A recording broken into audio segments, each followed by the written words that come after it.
Bismillahirrahmanirrahim. Assalamualaikum warahmatullahi wabarakatuh.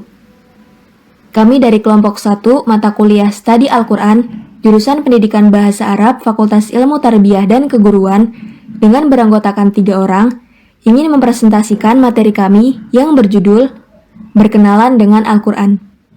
Sebelum masuk ke dalam pembahasan materi, perkenalkan, saya Intan Khoria Asifa yang akan menjelaskan materi bagian A dan B.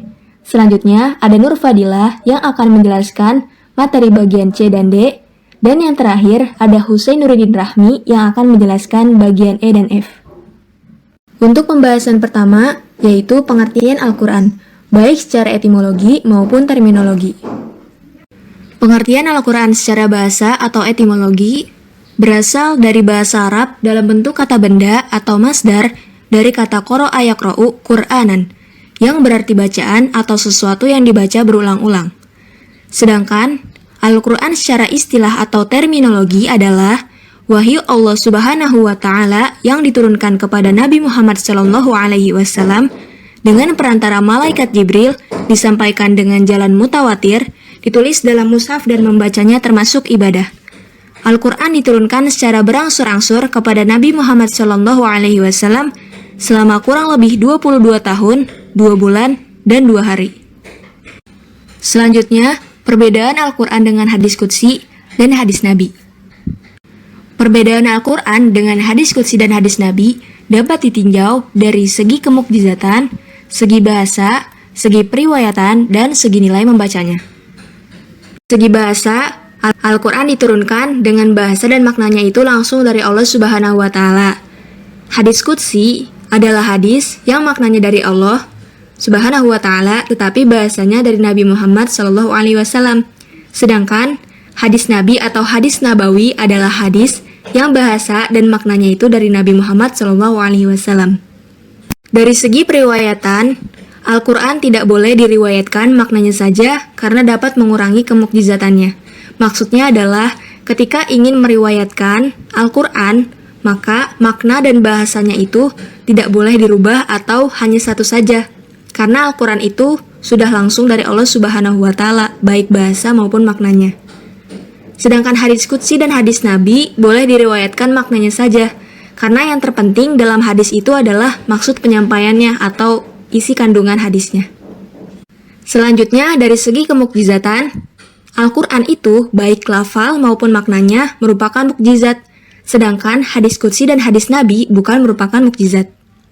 Dan yang terakhir, dari segi nilai membacanya, Al-Quran diperintahkan untuk dibaca baik pada waktu sholat, seperti surat Al-Fatihah, maupun di luar sholat sebagai ibadah, baik orang yang membacanya itu paham maknanya ataupun tidak. Hadis qudsi dan hadis Nabi tidak boleh dibaca ketika sholat karena itu dilarang, dan membacanya tidak bernilai ibadah atau tidak mendapatkan pahala. Nah, yang terpenting dalam hadis itu adalah untuk kita pahami, hayati, dan diamalkan dalam kehidupan sehari-hari. Bagian C. Fungsi dan peranan Al-Quran.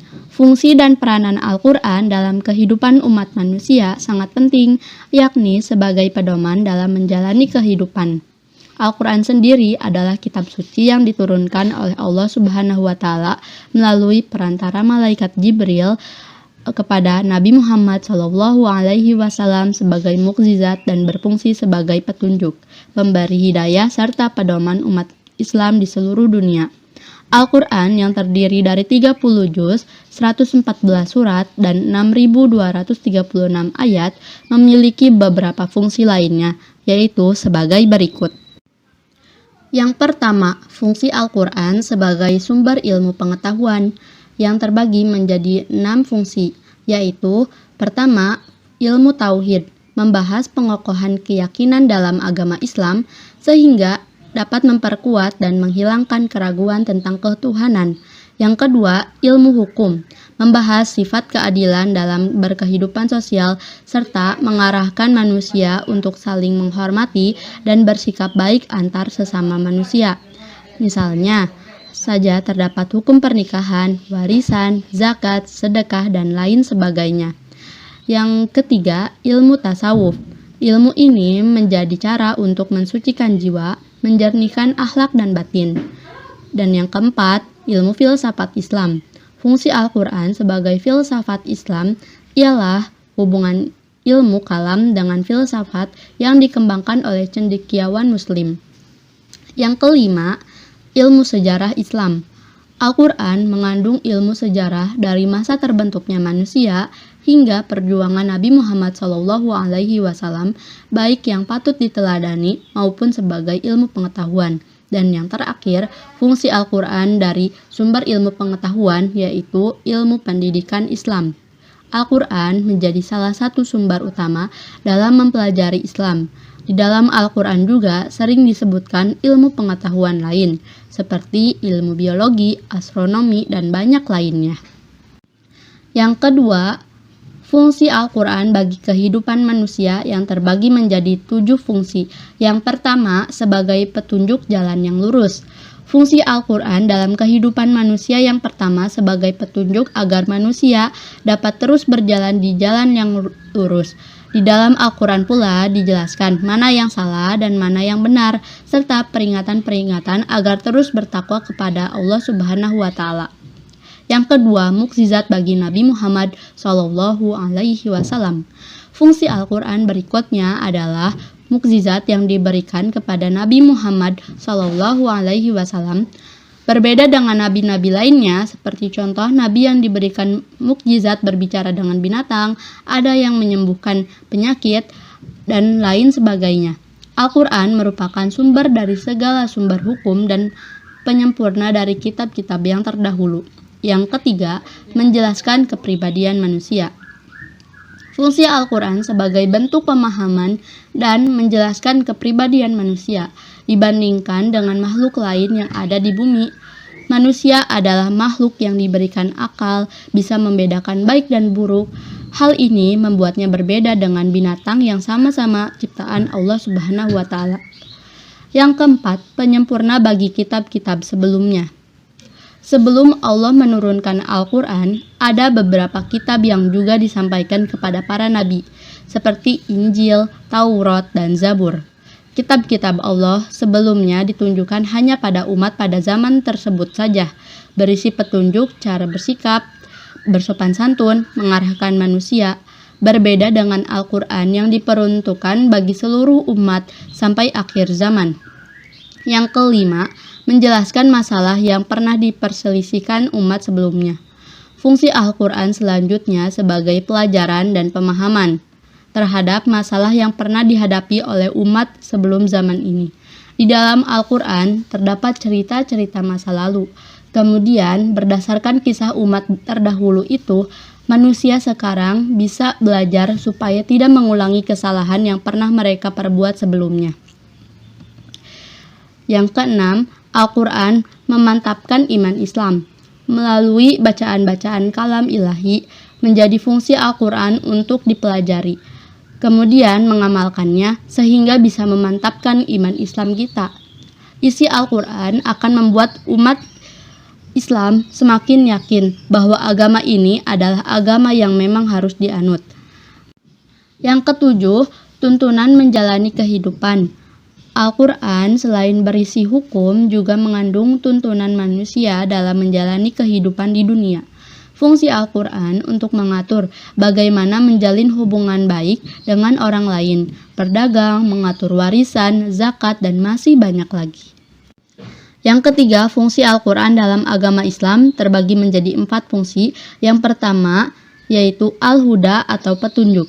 Al-Quran menjadi petunjuk bagi manusia secara umum, serta petunjuk bagi orang-orang yang bertakwa dan petunjuk bagi yang beriman.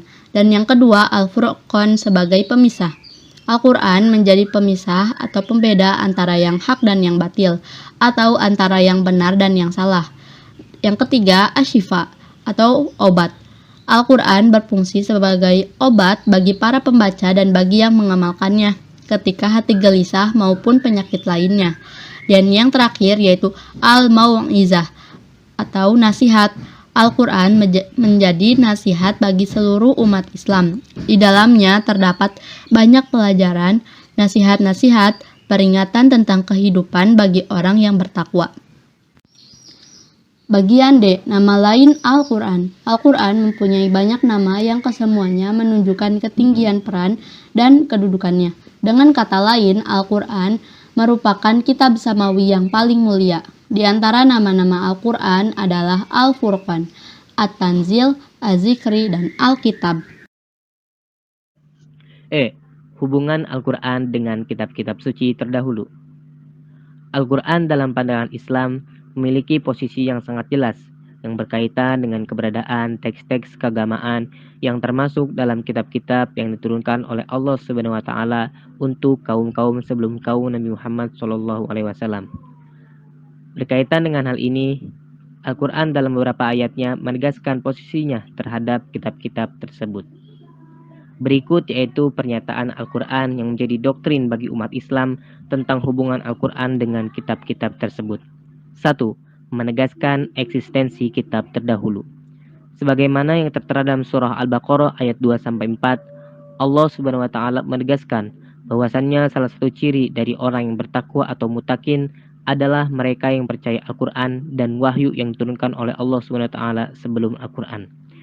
Berikut petikan terjemahan dari ayat tersebut. Kitab Al-Quran ini tidak ada keraguan padanya. Petunjuk bagi mereka yang bertakwa, yaitu mereka yang beriman kepada hal yang gaib, yang mendirikan sholat, dan menafkahkan sebagian rezeki yang kami anugerahkan kepada mereka, dan mereka yang beriman kepada kitab Al-Quran yang telah diturunkan kepada kamu, dan kitab-kitab yang telah diturunkan sebelum kamu, serta mereka yakin akan adanya kehidupan akhirat. 2. Sebagai pembenar dan ujian. Al-Quran juga diposisikan sebagai pembenar atau musodik, juga sebagai bentuk ujian atau verifikator yang disebut sebagai muhaimin terhadap kitab-kitab suci terdahulu. Hal ini terdapat pada surah Al-Ma'idah ayat 48 yang artinya, dan mereka yang beriman kepada kitab Al-Quran yang telah diturunkan kepada kamu, dan kitab-kitab yang telah diturunkan sebelum kamu, serta mereka yakin akan adanya kehidupan akhirat. 3. Sebagai referensi utama. Dalam agama Islam, bahwasannya setiap bangsa memiliki nabi yang diutus untuk mereka. Dan apabila umat tersebut berselisih tentang sesuatu hal, maka Al-Quran bisa menjadi hakim atau referensi untuk menerangkan hal-hal yang mereka perselisihkan tersebut. Dalam Al-Quran, hal ini diterangkan dalam surah An-Nahl ayat 63 dan 64 yang artinya, demi Allah, sungguh kami telah mengutus rasul-rasul kepada umat-umat sebelum engkau Muhammad, tetapi setan menjadikan terasa indah bagi mereka perbuatan mereka yang buruk itu, sehingga dia atau setan itu menjadi pemimpin mereka pada hari ini, dan mereka akan mendapatkan azab yang sangat pedih.